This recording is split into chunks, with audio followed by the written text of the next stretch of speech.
You and your partner have to decide to be on the same side of the table. That's really what it comes down to. Because it's like if you're wanting to figure out a solution to a problem, you can't be at odds with one another. By you choosing yourself and getting healthy, that's holding up a mirror to them and showing them all the ways that they're not maybe prioritizing themselves. What happens to the relationship when someone stops asking for the permission to eat differently and starts modeling mindfulness instead? If you have a partner that isn't coming around and you decide to do the thing anyway, which I recommend you do. From your experience, what are the struggles and successes you see with partners around health and nutrition? The partner that you choose for yourself can either be your greatest accelerator or your biggest limiting factor to becoming healthy. And I've seen it both ways, right?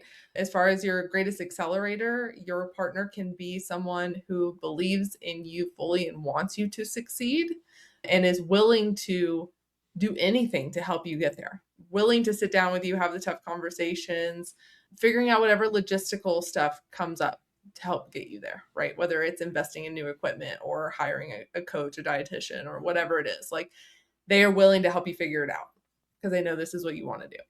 On the other end of the spectrum, can be your biggest limiting factor is, and it goes for men and women, right? I've seen it both ways, but it can be once you start prioritizing yourself, that's going to change the dynamic of your relationship because your partner is used to seeing you in one way, acting one way, being one way. And then when you start to change that, your partner's like, oh, I have to now be different. I don't like that. I don't want to be different. And they may not be doing it maliciously, right? Like they may not know that that's what's happening. But by you choosing yourself and getting healthy, that's holding up a mirror to them and showing them all the ways that they're not maybe prioritizing themselves. And that's something I see a lot. And that's kind of where that fork in the road starts to appear is like, okay, is my partner going to step up and meet me where I'm going and help me and continue to go down this path together? Or are they going to stay stuck in their ways and become a limiting factor? Right. And it doesn't mean they won't get there eventually. It just means it might take a little bit longer for them to like come around. So that's kind of the situations that I see like on both ends of the spectrum there. But the biggest one is it really does change the dynamic of your relationship. And it doesn't matter if you're getting, you're losing weight or you're getting help with your emotional health, like any of those things change the dynamic in a relationship. Any way that you decide to show up differently, your partner's going to have to show up differently too. From my own experience, it's been much more of I've been more of the boat anchor, like changes have been suggested and I have been slower to respond. And as I get things going, it's easier for my partner to lock into, okay, you're making the changes that I've already been ready to make. So to everybody who has a boat anchor, like we can be pulled back into the boat. It is possible for us to get back on track together. So what are some of the things that you notice or helpful tips that you give your clients when they're talking about these things with their partner? Yeah, it's like, you and your partner have to decide to be on the same side of the table. That's really what it comes down to. Because it's like if you're wanting to figure out a solution to a problem, you can't be at odds with one another. And like you said, your partner might be slow to come around to that. And if that's the case, it's like you really do just have to keep planting seeds and eventually they'll get there, right? And yes, it might be a little frustrating, but it's like if they show a little progress, it's like that's something to keep nurturing, right? And in my experience, most people are okay trying to nurture that. And most people do come around eventually. It's just a matter of when, not if. And to have those tougher conversations, it's like, yeah, like I'm no therapist, right? But I have these types of conversations with clients all the time. And you really have to, because also something I see a lot is if you have a partner that's maybe slow to come around, them feeling maybe attacked or feeling self-conscious when you bring these things up. And I think those are all valid things to be talking about or thinking about when going into these conversations, right? Because you don't want to be berating your partner because you're upset. It's like your role in that situation is to be the cool, calm, and collected one and come to them with what you would like to do. And again, help get them to your side of the table so you can work on it together. I wouldn't say like go to them and start pointing the finger by any means. Right. Be like, you're the problem here. No, that's not productive either. If you want true change in your relationship, like you have to meet your partner where they're at and also like help them figure out like what tools they need to also be successful because maybe they just don't know, right? Maybe they just don't know. Maybe they're confused about them. It probably just don't have a lot of clarity around what they need, and that's totally fine. But as the person going into it, probably feeling frustrated, gonna have to have a little patience. That's easier said than done. Right. And as somebody who's had like to be the slower partner to come around in relationship, and especially around this, I think some of it is around this idea of the work that you do is different. It is not another diet. Mm-hmm. But like as a partner that has been slow, it's like I don't want another diet. I don't want to do another, you know what I mean? Like it's more difficult for like when I started working with you, it wasn't like other things where all of a sudden the cabinets are cleared out, the kitchens is cleared out, we're meal prepping for days, or we're doing this, and now all of a sudden this is what we're doing, and we have to follow this strict schedule because mentally I was like, this is the only way that it can happen. If I don't do it this way, it's not going to work. And that change that I've noticed has been much more along the lines of like, oh, I'm not disrupting my family anymore with all of this noise about what's good, what's bad. It's been able to kind of focus me in that these are small incremental changes for a lifetime that are going to have better benefits. I think I was bringing a lot of that frustration into the relationship, into the conversation, instead of like, oh, there could be something different. Right. But it's just like mentally sometimes I get, let me just point the fingers all at me, like like Yeah. scarcity, like, oh, things are going to be taken away from me. And if I'm in scarcity mode, then all of a sudden it's like, and my partner's getting away from me, and this is getting away from me. And that's Mm-hmm. scary. That's not, I don't want to be in that position.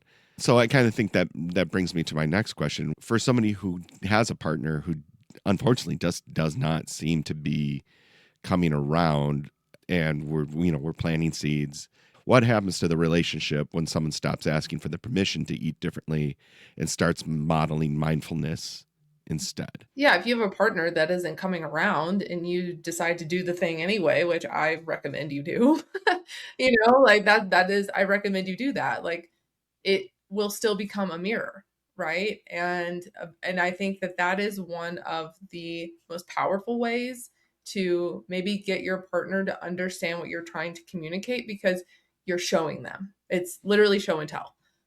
It's like I'm saying one thing, but maybe it's not clicking because in their brain, they're thinking, oh, this is going to be another diet. I'm going to be in a lot of pain if I do this. I'm going to lose a lot of stuff by doing this. But by you showing them, hey, I'm doing something different, I'm actually practicing my bleeding, I'm not restricting myself, I'm not doing all these things I used to do in the past. It's actually showing them that something will be different. And that is probably a more powerful motivator. Because then it's all of a sudden, I don't see this dramatic change. Well, it becomes safe. It becomes Yeah. safe. It's like a sense of safety that not so much is going to change overnight, right? It's these small little things that add up over time that are actually doable and sustainable. And that's where success lies. Mhm. But we do need to talk about somebody who's not going to come around, and that's unfortunate. So for a client whose partner is still way deep either into diet culture or their own food habits, is there a way for people to do that without causing a divide in the relationship? My answer to this is probably not one that most people would like to hear, but that's okay.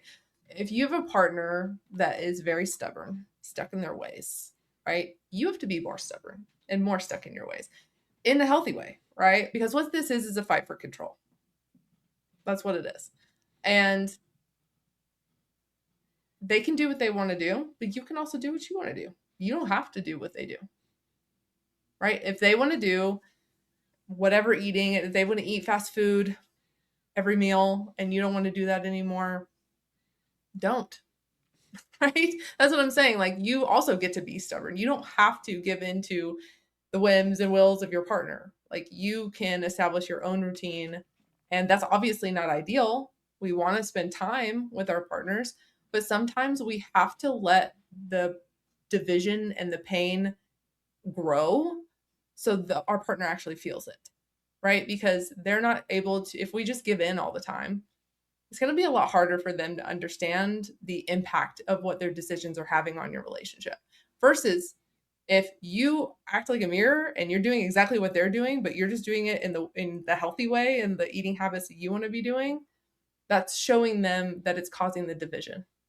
It's showing them that it's causing pain. And it's like, yeah, I would love to have dinner with you more often. Why don't we try and figure that out? That meets both of our needs, right? And that might sound, I don't know, therapists might judge me for that, but honestly, it's like it's how can you kind of put it in their face and say like this is what's happening, right? If you're not understanding me when I say it, it's like you have to show them. I think that's all you can do, right? Like, because I don't want to have a fight every day, but also I don't, Well, it's not a I, means of being mean. It's a means of like, hey, yeah, I want to be on the same team as you. I want to be on the same. I want to live this life in congruence with you, but I also need you to make room for my needs. I'm happy to make room for yours, but I also need you to make room for mine. right.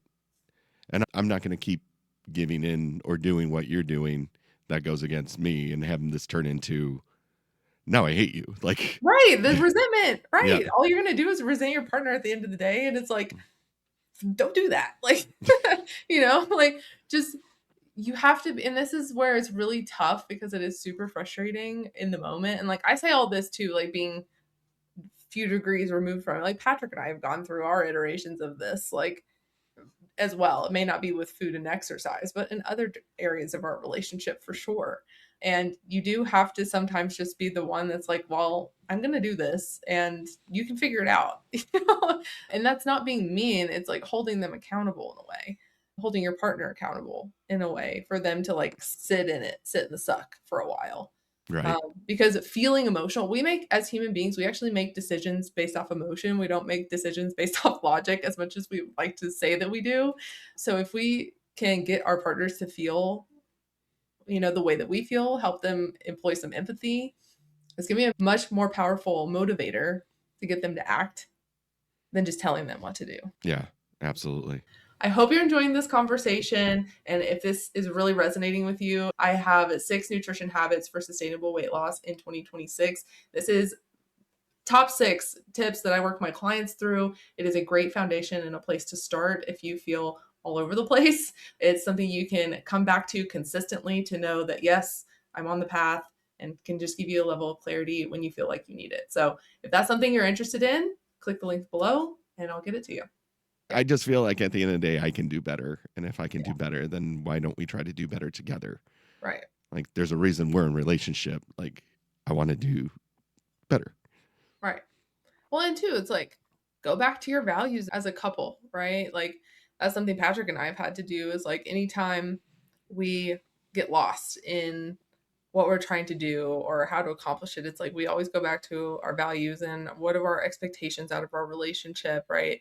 And if you can agree on those things, it's like you'll be able to figure out the logistical side of things about how you go about that. It's like if you want to go travel, if you want to, you know, go do, hike somewhere cool or like just have access to more things in life. It's like being healthy is a great way to do that.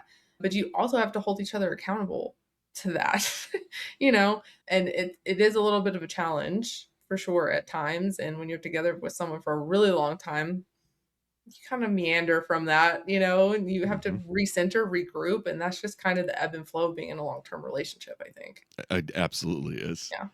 It absolutely is. Speaking from personal experience, Yeah, absolutely. I mean, you've been together with your wife a lot longer than Patrick and I have been together, so you get it. Oh, yeah. Yeah, because we've been together for 8 years and it's already happened a few times. It's Yeah. like, Well, I have news for you. you At good. 15 years married and 20 some odd years of being in relationship, yeah, it's Well, still, and relationships are work. Like, it's that's so it. funny, and I think this is timely because we're doing this like just after Valentine's Day. But relationships, marriage, all of those things, I view the relationship as a marriage is its own entity, right? It's like, yes, it's made up of two people, but it's its own thing that both of you are building and contributing to on a daily basis.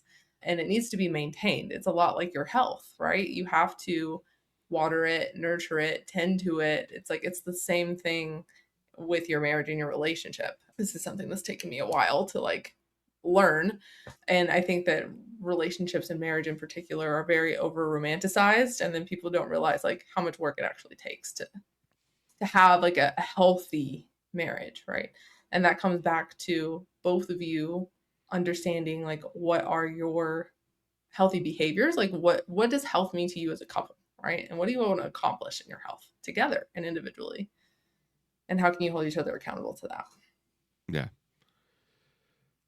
Yes. Yes. You're reading my mail, Megan. Yeah, Reading my mail. I guess that's a good thing then. Yeah, it is a good thing. And I would say that that is that is a work in progress because it's Oh always a yeah. work in progress. And some years and some seasons, it's way easier than other years and Yes. seasons. Yes, 100%. And that's literally everything in your life. Like Mm-hmm. the idea that things are always going to be easy, then we won't grow. Like really No. is what happens. And we have to grow. We have to grow in our relationships because no matter what, we're growing older Yeah. and things change. Yeah. If you can grow with your partner through any adversity, right, and health being one of those, if you do that together, like it is such a powerful thing too to overcome. And you will feel so much stronger as a couple if you learn how to do it together. Because not only are you strong as a person, but you've learned how to build the foundation with someone else. And that's reinforcing it even stronger, right? I always use the example of myself and Patrick. Like, I'm the nutrition person, but I have never been honestly, the last 5 years, the first time I've been consistent with exercise my entire life. Patrick, personal trainer, he keeps me accountable with exercise. I keep him accountable with food.